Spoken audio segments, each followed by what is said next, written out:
So here we are. And this is an interview from Yoshi P, and he said that he confirmed that the level cap for patch 7.0 will be 100. There's been some speculation. Are we going to stop at 99? If we do stop at 99, what do you do after that? Do you do 11 levels to take us to 110? Like, there's a lot of weird things that happen if you stop at 99, unless you're just going to change what the word experience means within 14, which would be a fundamental ground-up rework of the game. So, like, that would be a huge direction change. So there's been some speculation about wouldn't it be cool if, but if your plan is to just keep the status quo, you would just put it at 100, and then in 8.0, you would go to 110. And on that note, Yoshi said, regarding the level cap, until now, the releases have gone up by 10 for each expansion. Therefore, at 7.0, players will reach level 100. Whether it will stop once we reach 100, or whether the level will be replaced by something beyond numbers, is not yet decided. Yoshi P's been scratching his head over it. Players will reach 100 by 7.0, and it feels half-hearted if the solution is just to go to 110 and beyond. WoW had the same issue. They went to 110 and then 120, and then they went through a level squish, because at a certain point, levels don't mean anything if we have 900 of them. And so that is something that we want to be kind of aware of there. So, on that note, let's go see what Mr. Happy thinks of it, and we can chat it out that way. However, one comment from him got players talking, and it's regarding the level cap in Final Fantasy XIV for future expansions. First off, he outright confirms we're going to level 100 in patch 7.0. While that is the most logical outcome and shouldn't surprise some people, I have to imagine this is in response to the numerous speculations that we would only go to level 99 because it's just the more Final Fantasy thing to do. Hey, we do go to level 100 in a few of them, but it's just made the most sense to do 10 levels instead of 9. However, he didn't stop there. He went on to express concerns about going past that point, claiming it feels half-hearted if the solution is to just go level 110 and beyond. So he and the dev team are considering solutions for this for 8.0 and on. He is not looking for a means of grinding power once you hit max level. I say this because, as a longtime Final Fantasy XI player, I immediately recognize that X11 players were all gonna say the same thing: merit points. It's basically leveling after you're done leveling. Now that works for the kind of game that Final Fantasy XI is. And let's stop and take a look at a couple other games. And so the first game that jumps to mind is Diablo 3. Diablo 3 has a system called Paragon. What will happen once you hit max level, you will gain Paragon points, and these will go into one of each of 4 categories. And so you have these 4 tabs at the top: core, offense, defense, and utility. And every 4th point goes into each category. And so they are all kept relatively even, and then you have multiple choices within those. But some of those cap, and so what ends up happening is as you hit an incredibly large number of levels, you eventually get to the point where those kind of finish out, and then they stack up very, very high in one category. And so effectively at TLDRs, the way this would work is we would put it in things, but this is power like Mr. Happy is describing. And so then we have to look at what does this look like when it goes into an MMORPG. And you have WoW artifact power. It's gone under a couple different names, but it's effectively always under the abbreviation AP. This is something that was added when they started doing the borrowed power systems in Legion. It continued into BFA and into Shadowlands. By the time they were developing Shadowlands, they were already starting to get feedback that it was not something that players enjoyed, but it was too late to derail it, and so they have removed it from Dragonflight, and Shadowlands just had to roll with it. Artifact power is something that basically allows you to upgrade various things such as trees or upgrade your ability on your character. And artifact power is something that is grinded through open world questing. And so what you have to do is you have to go out in the world and basically do dailies. Now there are people that like raiding and like open world content. There are.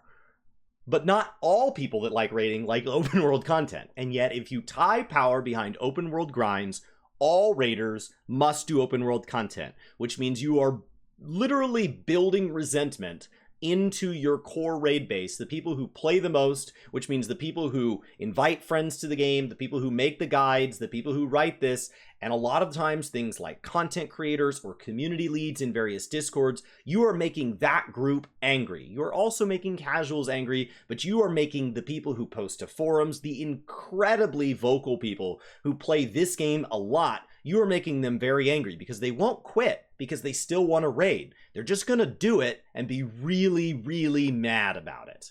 So how could this system look in an MMO that did it a little bit healthier? Insert Guild Wars 2 mastery points. Mastery points are effectively points that go onto account-wide progression, which would work really well within Final Fantasy XIV, and it goes onto max level characters, which are level 80, because once you hit level 80, it never progresses through any of their expansions, and they create account-wide benefits.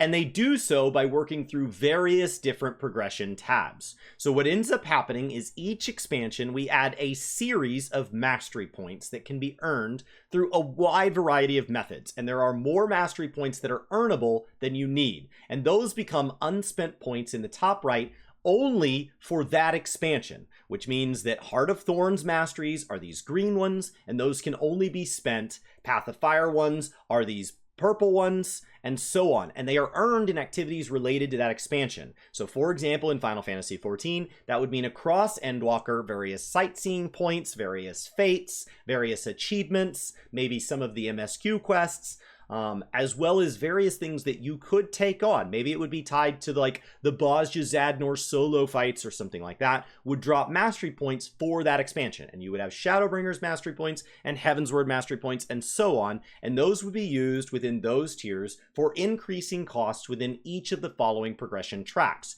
You can do the progression tracks in any order you want, and you can stop them at any time. And the way these work is everything you do that is tied to that expansion. You run your leveling roulette and it pulls up a random dungeon from Heavensward. You are now gaining Heavensward post-progression experience. You run a leveling roulette again and you get a Shadowbringers dungeon. You are now gaining Shadowbringers experience. And that experience goes on to whatever track you are working at the time. And once that track hits full, you now have the right to spend your available points to purchase it, assuming you have enough. And these mastery points basically move your overall progression to mastery rank.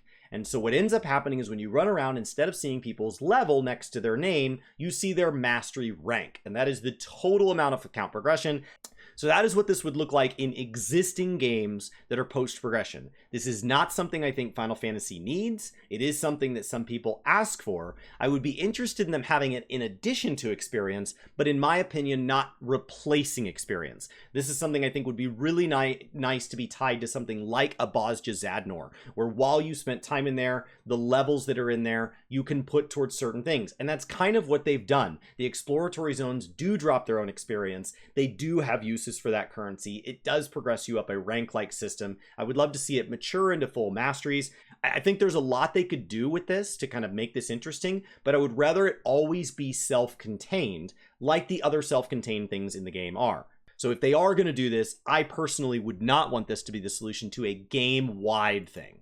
Anyway, these function as something for you to do once you hit the level cap, but that's not what Final Fantasy XIV is trying to do. Final Fantasy XIV's level cap acts as a sort of start and end point for your story progression, meaning any system they add will conclude about the time you finish that expansion story. You will learn new skills, gain new stats, access to higher item level armor, all the same things you already get. In Final Fantasy XI, once you earn all 2100 job points for a job, you can begin earning master levels. These effectively act as a max level increase, which for Final Fantasy XI means access to higher level sub-job skills. However, it's displayed, for example, as, level 99 Red Mage, master level 10. It still technically means you're level 109, it just doesn't say it outright. Now that is something they could technically do, introduce master levels and master skills. It would all still be functionally the same as gaining levels was in the past, just with a fresh coat of paint. Maybe they could do something a bit extra to really make it earn that whole master moniker, but That's not what 14 has ever been. It's always been very, very approachable at the casual level, and I don't see that changing. Many of the systems I just named are tied to increasing your power, but not all are. A lot of the Guild Wars mastery points, for example, are heavily utility based. They make your life more convenient. They do not outright make you more powerful like a higher level of gear or a higher level ability usable in combat would. They do not allow you to increase your total DPS. They just allow you to have an easier time getting to and from certain places, interacting with certain vendors.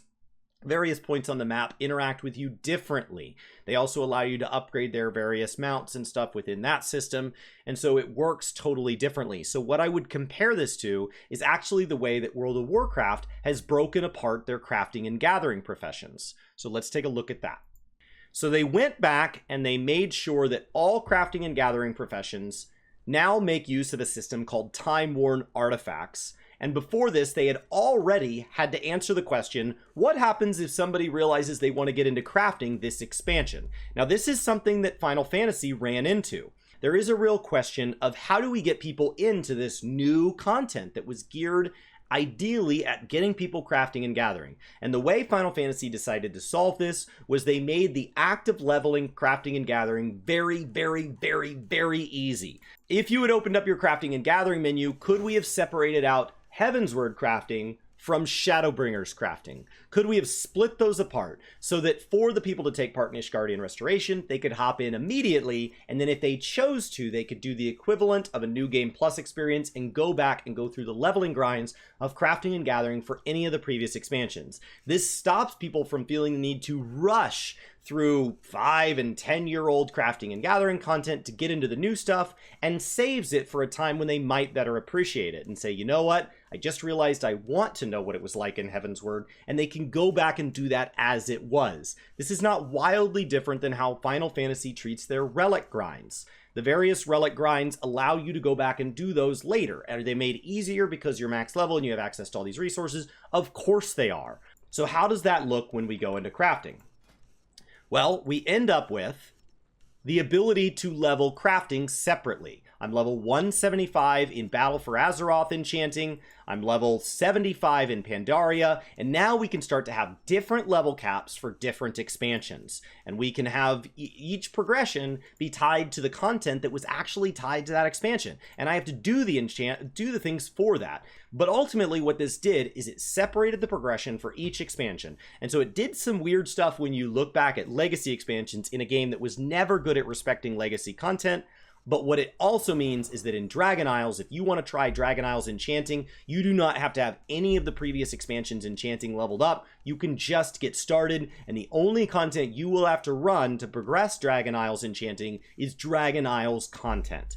And I think that's a really healthy thing. So what that could look like is you could say, we're going to let you go from levels 1 all the way to 90 in the Hydaelyn Zodiark line. That will get you all the way to the Endwalker stuff. We'll even let you go to level 100 so that everything in the Hydaelyn Zodiark arc is a little bit weak. It allows you to say, you know what if everything, I was God mode, I'm level 100, so unless the content makes me sink, I am overpowered in everything Endwalker and before, and I even let you into the basis of 7.0. But in 8.0, what if they rolled it out and they started you at level like 10? They just start you there because you already earned the 10 levels in the last one. And then you got to progress, and that became the new player experience. So the new player experiences get dived off. They go do their 1 to 10 in like a Hall of the Novice type space. All of us with existing characters start at level 10 and just skip all that. And then we start at 8.0 and we play the new arc, whatever that becomes for 10 years, and it's under a separate level grind.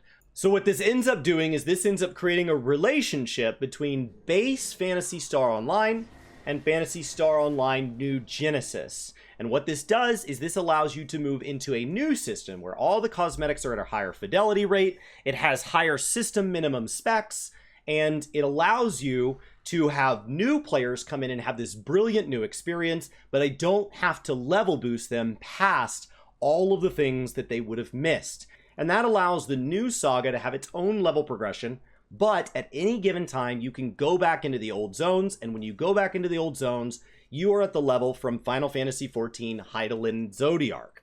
And so that Hydaelyn Zodiark level would be separate. This is wildly complicated, incredibly expensive, but what it allows for is for somebody to feel like they came in, got invested in the world, and then people said, you should have played it before, and then they can. So if you are going to reset the level, what I would argue for is that you reset the level in new content moving forward, and all of our characters maintain their existing levels. Because what happened in World of Warcraft when we did the level squish is a lot of players did not feel good going from level 120 down to level 50 to re-earn its way to 60 for Ian to turn right back around and say next expansion you get to go back to level 70. This of course leads us to the obvious option number 2, a level squish. WoW players, you are already familiar with this one. The idea here is to shrink the level range that it takes to get through an expansion. So let's say that after a level squish, you were level 25 when you finished the A Realm Reborn story instead of 50. Then Heaven's Word, you would get to 30 as your new max, Stormblood 35, Shadowbringers 40, Endwalker 45, 7.0 50, and then this would come in at the earliest 8.0, so let's say it could be 55 or even 60. This brings down that mental barrier and seeing the huge level difference and being discouraged, and also allows players to have a more, I guess, exciting leveling experience. When it's condensed that much with the way 14 works, you can kind of learn a new skill or a trait or something at almost every level. So you get those dopamine hits every single time you gain one. This is what Ian talked about before the level squish was rolled out for World of Warcraft. The first thing that he said is that as the level gets bigger, we have two choices. We either make the individual levels not matter, so that you fly through such a large number, but you have no respect for the actual number at any given time. Any number except for max is just a stepping stone. If you're leveling up every 5 or 10 minutes, who even cares if you're 57 versus 59? It's just going to be a matter of minutes anyway. And so it starts to cheapen what a level means. If we instead view this something closer to Dungeons and Dragons, where every level is this profound big dopamine hit, in Mr. Happy's words, there is this ability to start to care for individual levels. Oh my gosh, when I level up next, I get a new piece of gear and a new ability. It's going to be amazing. I'll probably hit it like Friday because it's going to take some work. It's going to take some effort. I don't level up every 10 minutes. I level up every play session or every other play session. So it allows each individual level to matter. But that means that the total number of levels has to get smaller so that we can create these big, meaningful moments without making the total level grind be 9,000 hours. Stat squishes on their own do not necessarily mean you have to get weaker if the whole thing is just ratioed down. Now, while doing this would help, like I said, I think this needs to come in conjunction with a solution to the mounting story problem. And I do think they need to consider adding a skip to X option in addition to this.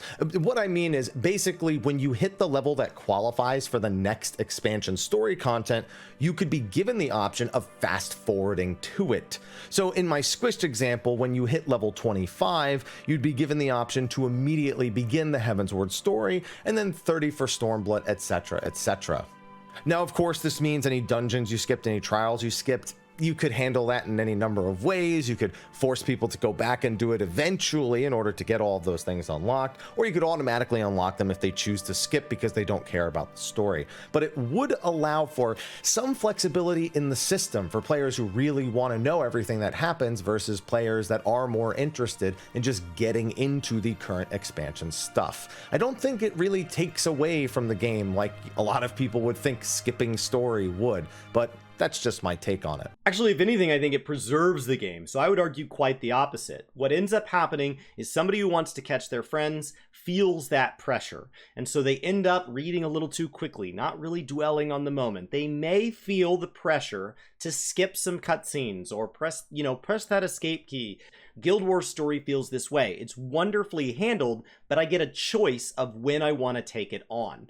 And so I get a choice to focus on it when I want to focus on it. And that means that the only people doing story are the people that want to at the time that they're doing it. That doesn't mean it can't have substantial rewards and that it's not important. It still is. And my brother, there was some rewards he wanted behind story completion and he didn't care about story and he still story skipped through it. but he did it on the days that he wanted to. And that's an important distinction. If your friends play Crystalline Conflict on Mondays and you want to pick up this game and join them for Crystalline Conflict on Mondays, you should feel that you can do that and not feel like, oh my gosh, this means I'm not progressing my MSQ, and that's really going to hurt me when the new raid drops in 6.4 because I was really hoping to catch them and I'm behind on MSQ. You shouldn't feel that pressure. You should be able to progress it at your own pace so that you can enjoy it at your own pace.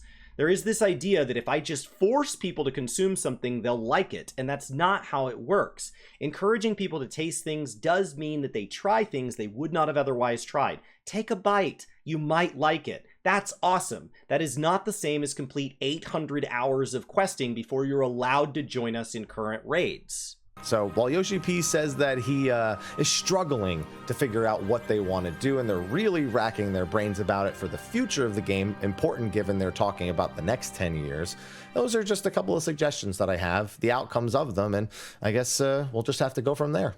And ideally, it's something that really encourages people to get invested and feel okay coming on board. If they come up with a new player experience that gets people introduced to what an Ascian is, what a Primal is, all these things, what the Void is, and then they're joining us in 8.0 or 9.0, and they're having a blast with us, and then something comes up, and it makes a reference to Heidelin, and they say, what's Heidelin? And we say, you know, it's available through New Game Plus, you should go back and do it. New Game Plus offers experience to your alternate jobs, the ones you've been saying you wanted to level.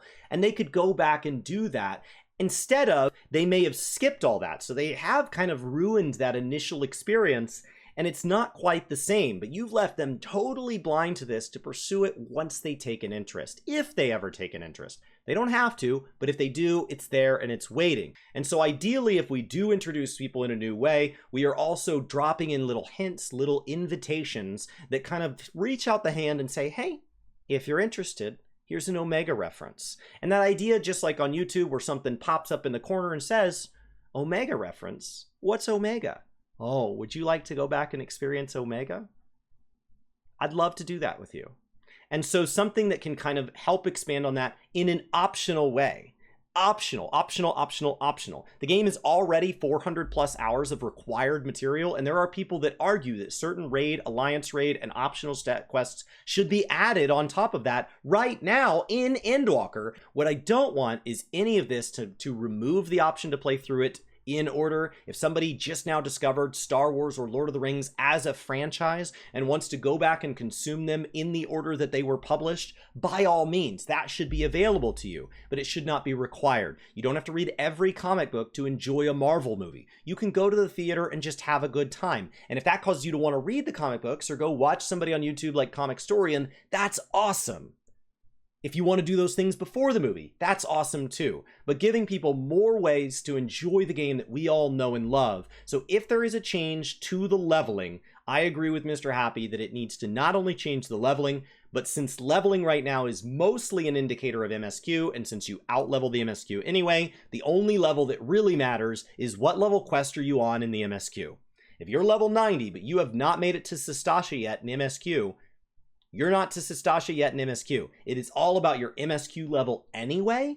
And so if they are ready to tackle the leveling and they want something to be more meaningful beyond just going from 100 to 110, 110 to 120, then that needs to be something that absolutely tackles the way we handle narrative in this game as well. Not in a way that removes the unbelievable quality that the narrative has or the impact it has on the people that choose to engage in it, but in a way that opens that up to even more people. I'll see you in the next one. And until then, take care. Cool. Well, that's awesome.